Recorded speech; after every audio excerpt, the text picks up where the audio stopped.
নমস্কার সবাইকে, আমি শ্রেয়া। আশা করি আপনারা সবাই খুব ভালো আছেন। আমি চলে এলাম আবার একটা নতুন ব্লগ নিয়ে। আজ সোমবার, সুমনের অফিসের টিফিনের জন্য স্যালাড কেটে রেখেছিলাম আগের দিনই, সেটাই ফ্রিজ থেকে বার করে নিয়ে বাদাম, নুন ঠুন যা যা সব মিশাই। নুন তো মেশাই না, আজকে ভুল হয়ে গেছে, নুনটাও ভুল করে মিশিয়ে দিয়েছি। ওকে তো আলাদা কৌটোর মধ্যে দিয়ে দিই, কিন্তু ভুল হয়ে গেছে, আর কি করার। ওকে বলে দিয়েছিলাম, তো খুব একটা কিছু হয়নি, বললো যে ঠিকঠাকই ছিল। তারপরে চিয়া সিডের জলটাও ভিজিয়ে দিয়েছি। আদি তো উঠে এখানে ওকে ফ্রেশ ট্রেশ করে দিয়েছিলাম, আর ঘুরঘুর করছে আর ক্যামেরায় দেখে নানা রকম মুখ করছে। দেখুন কত কিছু যে করে তার নেই কোনো ঠিক। তারপরে আমার চাটাও ওইদিকে ছেঁকে নেব। আর জানেন ভুল করে কি করছিলাম, লেবুটা চেপার মানে যেটা দিয়ে মানে প্রেস করি আর কি, ওইটা উল্টো করে ধরেছিলাম, তো লেবুর রসটা ওপর থেকে বেরিয়ে গড়িয়ে গড়িয়ে পড়ছিল। তারপরে হঠাৎ করে দেখি আরে এর তো ভুল করে ফেলছি। তারপরে আবার ওটাকে ঠিক করলাম। কি মানে কি যে মাঝে মাঝে করে ফেলি না। তারপরে চাটা নিয়ে বসেছি, বিস্কিট খাচ্ছি চায়ে ডুবিয়ে, আর ওইদিকে আদিও চাইছে একটা বিস্কিট, তো আদিকেও একটা দিলাম। সে বসে বসে কুটুস কুটুস করে বিস্কিট খাচ্ছে। সে আগের দিন হাতে ছ্যাঁকা লেগে গেছিলো না একদিন, মনে আছে ব্লগে দেখিয়েছিলাম। ওর তো কোনো যায় আসে না তাতে, সে নিজেই ডুবিয়ে ডুবিয়ে খাবে বিস্কিট, আমাকে দেবে না করতে। যাই হোক, তারপর ওর ব্রেকফাস্টে আজকে ওটস দিয়েছিলাম, তো সেটাই ওকে খাইয়ে দিচ্ছে। ওর বাবা তো এই ফাঁকে বেরিয়ে গেছে অলরেডি, কেননা টাইম হয়ে গেছিলো। খেয়ে দিয়ে টিফিন নিয়ে বেরিয়ে গেছে। ওর ডালটা আমি করে নিয়েছি। মাছটা আজকে সবার একসাথেই হয়েছে, তাই মাছটা আমার করার দরকার হয়নি। তো আদির মাছটা দিদিই করে দিয়েছে। আমি এখানে ব্রেকফাস্টে একটু দুধ কর্নফ্লেক্স খাচ্ছিলাম, আর আদিকে এই টাইমে আমি নিচে দিয়ে এসেছিলাম। ঠাম্মি একা আছে, ঠাম্মির সাথে একটুখানি সময় কাটাক। তারপরে জামা কাপড় যে কটা ছিল সে কটা ধুয়ে ঠুয়ে মেলে দিলাম।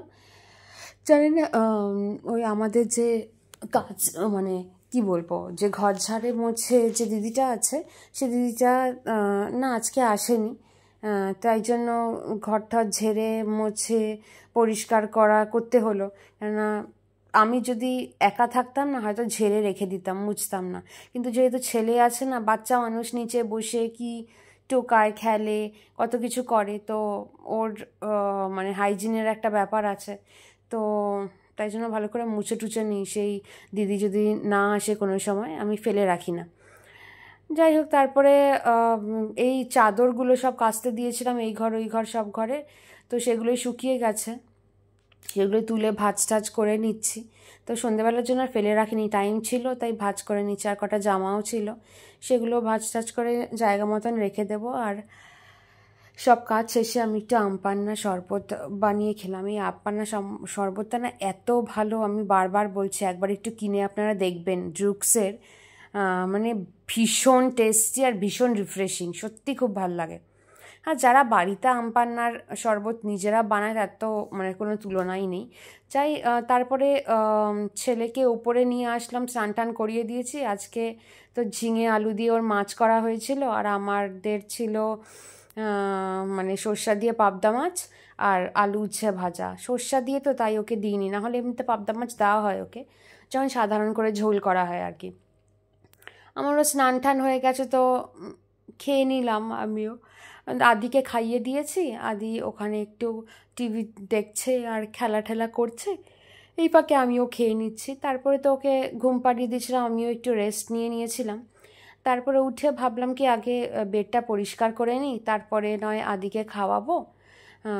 আর আমি এখানে ক্যামেরাটা অন করে বেডটা ক্লিন করছি, তারও ওখানে গিয়ে কত কিছু করছে।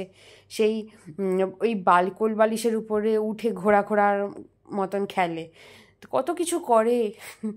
ভালো লাগে, এই টাইমগুলো আর ফিরে আসবে না ভাবলে তখন কেমন একটা লাগে। আস্তে আস্তে ছেলেটা বড় হয়ে যাচ্ছে, এই জিনিসগুলো আর ফিরে পাবো না। এই ভিডিওগুলো থাকবে মানে সম্পত্তি হয়ে আমার, যখন ইচ্ছা হবে ও ছোটোবেলার জিনিসগুলো দেখতে তখন এই ভিডিওগুলোই দেখবো আর কি।